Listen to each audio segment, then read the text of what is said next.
Welcome back. De addiction treatment గురించి చెప్పండి, ఎలా చేస్తారు?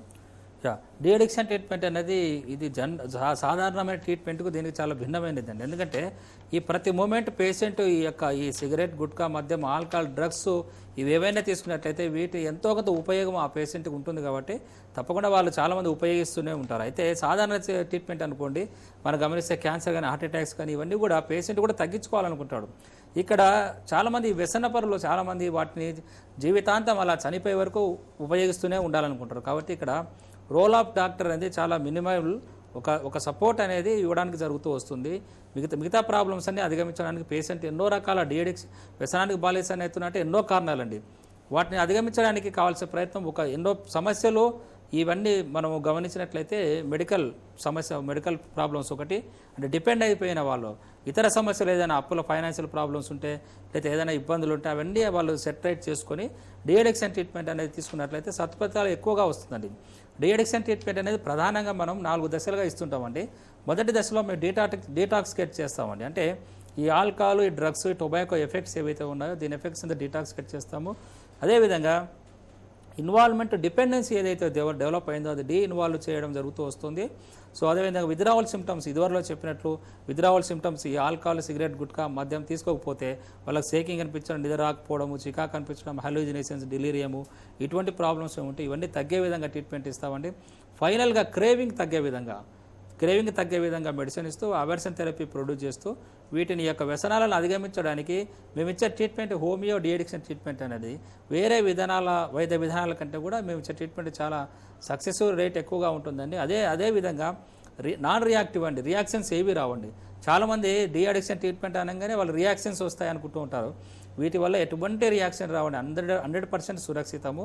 సో ఈ రకమైన రికవరీ మెథడ్ ద్వారా వాళ్ళకి లాంగ్ లైఫ్, ఏదైనా అనారోగ్యం దెబ్బతింటే కూడా దాన్ని కూడా రికవర్ అయ్యే విధంగా మెడిసిన్ సపోర్ట్ థెరపీ ఇస్తూ దాని యొక్క వ్యసనాలకు ఓవర్కమ్ కావడానికి మేము ప్రయత్నం చేస్తూ ఉంటాం. ఓకే, ఇప్పుడు ఆల్కహాల్లో కూడా ఎనర్జెటిక్ డ్రింక్స్ విత్ ఆల్కహాల్ అంటూ వస్తున్నాయి కదండి, అంటే ఎనర్జెటిక్ అంటే బలం ఇచ్చారు, ఇవి ఎంతవరకు మంచిదండి? అదే మనం ఇదివరలో చెప్పుకున్నట్లు ఇవన్నీ వ్యాపారము ఏ పాయింట్లు అయితే వీక్ ఉంటుందో అక్కడ బిజినెస్ చేసుకోవాలన్నప్పుడు ఒక కొత్త ట్రెండ్, ఒక కొత్త స్లోగన్ ద్వారా ఈ వ్యాపార వర్గాలు మార్కెట్ రావడానికి జరుగుతుందండి. చాలామంది ఆల్కహాల్ తీసుకోరు, మహిళలు కానీ పిల్లలు కానీ వీళ్ళు పార్టీలలో ఎస్పెషల్లీ ఫంక్షన్స్కి వెళ్ళినప్పుడు సో వాళ్ళని టార్గెట్ చేసుకొని అక్కడ కూడా బిజినెస్ డెవలప్ చేసుకోవడానికి ఇప్పుడు ఆల్కోపాప్స్ అంటే ఈ fruit contents flavour alcohol drinks వచ్చాయి కొన్ని. దాంట్లో చాలా తక్కువ మైల్డ్ 2-3% అలా ఆల్కహాల్ ఉంటుంది. అయినా కూడా ఆల్కహాల్ 1% ఉన్నా కూడా ఏ ఫ్రూట్ కంటెంట్ కానీ ఏదంటైనా సరే ఆల్కహాల్ 1% ఉన్నా 2% ఉన్నా లాంగ్ రన్లో అంటే పదే అవి తీసుకుంటూ ఉంటే తప్పకుండా దాని యొక్క ప్రభావము ఆల్కహాల్ ఏదైతే ప్రభావం చూపుతుందో ఆ ప్రభావం ఇది కూడా చూపుతుందండి. అయితే ఇక్కడ ఇంకొకటి గమనించాల్సింది ఏమంటే ఆల్కహాల్ తాగే వాళ్ళు చాలామంది పెద్దవాళ్ళు అలవాటు ఉన్న వాళ్ళే తాగుతుంటారు. అయితే ఇక్కడ ఈ ఆల్కోపాప్స్ ఫ్రూట్ కంటెంట్స్ ఉండడం వల్ల ఉపయోగం ఏమంటే అలవాటు లేని వాళ్ళు తాగుతున్నారు. అదేవిధంగా మహిళలు కూడా వీటిని ఉపయోగిస్తున్నారు. చిన్నపిల్లలు, టీనేజ్ పిల్లలు కూడా స్టార్టింగ్ వ్యసనం అంటే ఒక వ్యసనం మత్తులోకి దించడానికి ఈ విధంగా చిన్నగా వేస్తూ ఫస్ట్ ఆల్కోపాప్స్ అంటారు, వెరిలేస్ ఆల్కహాల్ ఉందని మొదలు పెడతారు, ఆ తర్వాత లైట్ బీర్స్, ఆ తర్వాత స్ట్రాంగ్ బీర్, ఆ తర్వాత హార్డ్కి వెళ్ళిపోతారు. సో ఈ విధంగా కాబట్టి దశల వారీగా ఒక బిజినెస్ డెవలప్ చేసుకోవడానికి వ్యాపార వర్గాలు పండుతున్న పన్నాగంగా మనం గుర్తించాలి. అందుకోసం ఇటువంటి వాటిని ఏవైనా సరే మనం ఆల్కహాల్ ఎంతో కొంత 1% ఉన్నా కూడా వాటిని మనం ఎంకరేజ్ చేయకూడదు. ఇవన్నీ ఆరోగ్యానికి హానికరమైనవి. ఓకే, ఇప్పుడు చిన్న వర్కర్స్ దగ్గర నుండి బిజినెస్ హోల్డర్స్ వరకు ప్రతి ఒక్కరు గుట్కాకి అలవాటు పడుతున్నారండి. విపరీతంగా పెరిగిపోయింది ఇది. అవునండి, చిన్న మోతాదులో కాదు, చాలా విపరీతంగా పెరిగిపోయింది. ఎందువల్ల అంటారు? ఇది ఎంతవరకు అనారోగ్యం? ఇది గుట్కా అనేది యాక్చువల్లీ చాలామంది ఏమవుతుందంటే చదువుకున్న వాళ్ళు కూడా మా దగ్గరకు వచ్చే వాళ్ళు చాలామంది ఈవెన్ హై క్యాడర్లో ఉన్న వాళ్ళు కూడా దీంట్లో పొగలేదు కదా, ఇది ఆరోగ్యానికి మంచిదే కదా, దీనికి అనారోగ్యం రాదు కదా అనుకుంటుంటారు.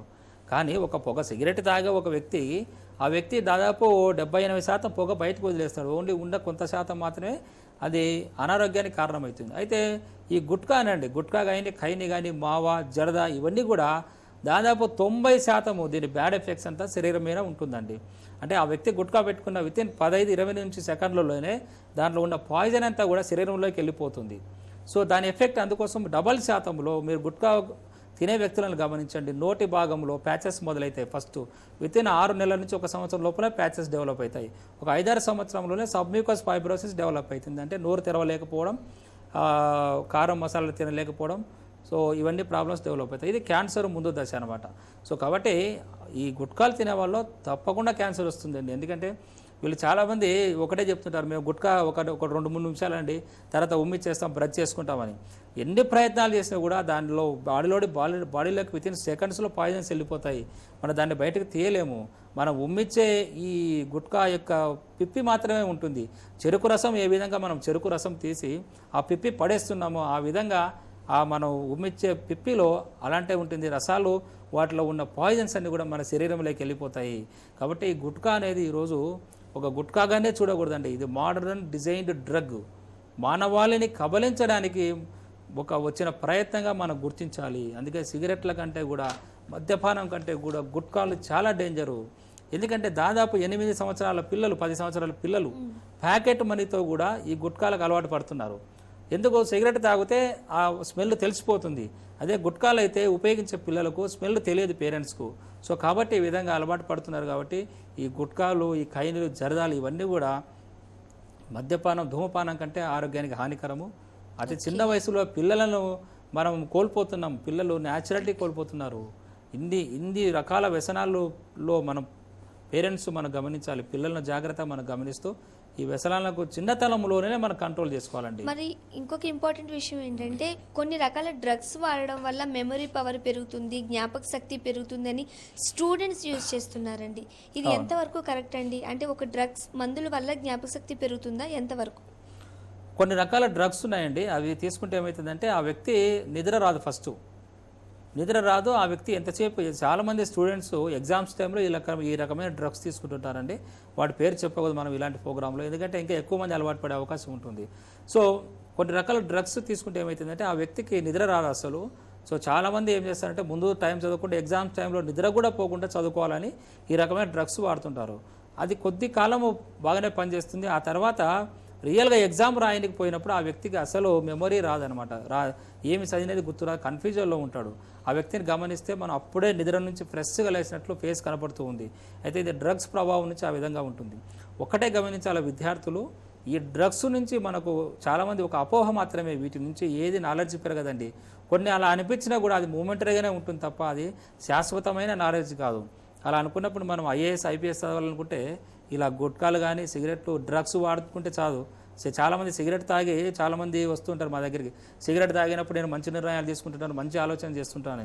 ఇవి కాదండి. వీటిలో ఎటువంటి మూమెంటరీగా కొంత మనకు రిలీఫ్ అనిపించవచ్చు, కొంత మన మేధావి అనిపించవచ్చు. వీటి వల్ల రియాలిటీ ఏది లేదండి. వీటి వల్ల అనారోగ్యం వస్తుంది. సో కాబట్టి ఇవి కాదు, మనం రియల్ పర్సనాలిటీ మనం డెవలప్ చేసుకోవాలి, హార్డ్ వర్క్ చేసుకోవాలి. స్టూడెంట్స్ ఎటువంటి సందర్భంలో కూడా ఫ్రెండ్స్ ఉపయోగిస్తున్నారని వాడు ఇంకా పక్క వాళ్ళని స్పాయిల్ చేయడానికి 4 రకాల కథలు చెప్పి పక్క వాళ్ళని మభ్యపెట్టి ఈ డ్రగ్స్కు బానిస చేసే అవకాశం ఉంటుంది. కాబట్టి అటువంటిది మీరు ఆదిలోనే మీరు అసలు టచ్ చేయకపోవడం ఉత్తమమైన మార్గం అండి. నెక్స్ట్ బళ్ళారి నుండి శ్రీనివాస్ గారు. హలో, చెప్పండి, డాక్టర్ గారితో మాట్లాడండి. హలో సార్ చెప్పండి సార్. నాకు నియర్లీ ఒక 15-16 ఇయర్స్ అయిందండి. కంటిన్యూ స్మోకింగ్ ఉంటుంది సార్. అది ఎవ్రీ నైట్ కొద్దిగా డ్రింక్స్ తీసుకుంటాను సార్. కొద్దిగా డ్రింక్స్ వదలాలనుకుంటున్నా. ఓకే. బట్ సిగరెట్ చాలా ప్రాబ్లం ఉంది సార్. అంటే సిగరెట్ ఎంతకాలం నుంచి తాగుతున్నారు సార్ మీరు? అది 15 ఇయర్స్ అయిందండి. నియర్లీ 5 to 6 ప్యాకెట్స్ అయిపోతుంది సార్. దగ్గర 60 సిగరెట్స్ అవుతుంది సార్. ఓకే. యాక్చువల్గా అది వదలాలనుకుంటే అవసరం లేదు. రీజన్స్ ఏమి ప్రాబ్లం వదలడానికి ఎట్లా అంటే ఇప్పుడు వదిలేయకపోతే తాగకపోతే ఏమవుతుంది సార్? మీకై మీరు ఎందుకు వదిలేయలేకపోతున్నారు? ఏమవుతుందండి, తాగలేకపోతే కూడా ఏమవుతుంది. ఒక 10-15 డేస్ అంటూ మందు కూడా ఏం తీసుకోలేదు. అప్పుడు కూడా ఏం ప్రాబ్లం, నిద్ర వచ్చేది లేదు, అట్లంతా ఏం లేదు. ఓకే. జస్ట్ ఈవినింగ్ అయితేనే పోవాలా మనసు అట్లా లాగేస్తుంది. Okay sir. ఇప్పుడు ఇవన్నీ కూడా మనము ఏమీ డిపెండెన్సీ లేనప్పుడు మీకై మీరు వదిలేయండి, తప్పదు. అది ఎప్పుడైతే మీకు మంచిది కాదు, సిగరెట్ ఆరోగ్యానికి మంచిది కాదు, ఆల్కహాల్ మంచిది కాదు అనుకున్నప్పుడు వీలైనంత వరకు వాటికి దూరం ఉండడమే ఉత్తమమైన మార్గం అండి. మీకు డిపెండెన్సీ, విత్డ్రావల్ సింటమ్స్ లేనప్పుడు మెడికల్ సపోర్ట్ అనేది ఏముండదు. మీరు దాన్ని ఓవర్కమ్ కావాలి, వాటిని అవాయిడ్ చేయడమే ఉత్తమమైన మార్గం. ఓకే అండి. చాలామంది ఇంట్లో పేరెంట్స్ ఈ బ్యాడ్ హ్యాబిట్స్ ఉండడం వల్ల అవి పిల్లలకి ఎంతవరకు దాని మీద ఎఫెక్ట్ ఉంటుందండి? తప్పకుండా అండి. మనము ప్రోత్సహించినట్లయితే పిల్లలను, సపోజ్ ఇంట్లో పేరెంట్స్ ఈ మద్యపానం, ధూమపానము, గుట్కాలు, డ్రగ్స్ ఏదైనా వాడుతున్నట్లయితే సో రోల్ మోడల్ పిల్లలకి ఏమైతే ఫాదర్ రోల్ మోడల్. సో పేరెంట్స్ని చూసి మనము నేర్చుకునే అవకాశాలు ఎక్కువగా ఉంటాయి. మన జనరల్గా చాలామంది పేరెంట్స్ పిల్లవాడికి డబ్బు ఇచ్చి సిగరెట్ ప్యాకెట్ తీసుకురాపని చెప్తూ ఉంటారు. వాళ్ళు వెళ్ళి తీసుకొస్తారు, ఆ తండ్రి ఇలా వెలిగించి పొగలు వదులుతుంటే పిల్లవాడు ఏమంటాడు, చిన్న పిల్లవాడు అంటే నాన్న నాకు ఒక సిగరెట్ అంటాడు. ఎందుకు ఇవ్వవు, నువ్వు నిన్న అన్ని సేవ్ చేసుకున్నావు, పండ్లు తిన్నావు, అన్ని తిన్నావు, సిగరెట్ ఎందుకు ఇవ్వవు అంటే నువ్వు చిన్నవాడివి అంటాడు ఈ తండ్రి. వాడొద్దు అని చెప్పాడు, కానీ నువ్వు చిన్నవాడివి ఇప్పుడు వాడొద్దు అంటాడు. అంటే ఆ వ్యక్తికి, ఒక చిన్న పిల్లవాడికి మనం అప్పుడే ఇన్పుట్ ఏమి ఇస్తున్నాం అంటే నువ్వు ఇప్పుడు చిన్నవాడు కాబట్టి తాగొద్దు, పెద్దగా అయినాక తాగొచ్చు అని ఇండైరెక్ట్ మెసేజ్ అప్పుడే ఇస్తున్నాము. సో ఆ పిల్లవాడు కొంత పెద్దగా అయినాక నేను పెద్దగా అయినా అని తెలుసుకోవడానికి ఫస్ట్ ఆ అబ్బాయి సిగరెట్ వెలిగించేస్తాడు. సో నేను పెద్దగా అయిపోయినాను, నేను నా యొక్క ఆలోచనలు, నా యొక్క మొత్తం పెద్దవాళ్ళుగా బిహేవ్ చేయడం మొదలు పెడతారనమాట. సో కాబట్టి ఇవన్నీ కూడా మనం పేరెంట్స్ నుంచి, పెద్దవాళ్ళ నుంచి మనం ఇవన్నీ చూసి అనుకరించడం వల్ల పిల్లవాళ్ళు, ఎస్పెషల్లీ రోల్ మోడల్స్ గమనించండి. హీరోస్ చాలామంది సిగరెట్లు తాగడం, మందులు తాగడం, అందుకోసం ఇవన్నీ అవాయిడ్ చేయాలి. స్క్రీన్స్ మీద పిక్చర్లలో వీటిని తగ్గించాలంటున్నారు. ఎందుకంటే దాదాపు మన దేశంలో సగానికి పైగానే యువత ఉంది మన దేశంలో. ఈ యువత రాబోయే రోజుల్లో ఈ రకమైన సినిమాల నుంచి, ప్రభావం నుంచి ఎక్కువగా ఈ సిగరెట్లు, మద్యపానం బానిసయ్యే అవకాశాలు ఎక్కువగా ఉంటుందని WHO ఆందోళన చెందుతుందండి. ఈ యొక్క వ్యాపార వర్గాలు, సినిమా వాళ్ళు కానీ, ఇంకొకరు పేరెంట్స్ కానీ ఎవరు ఆందోళన చెందడం లేదు. వరల్డ్ హెల్త్ ఆర్గనైజేషన్ అనేది ఒకటి మాత్రము అక్కడ ఆందోళన చెందుతుంది.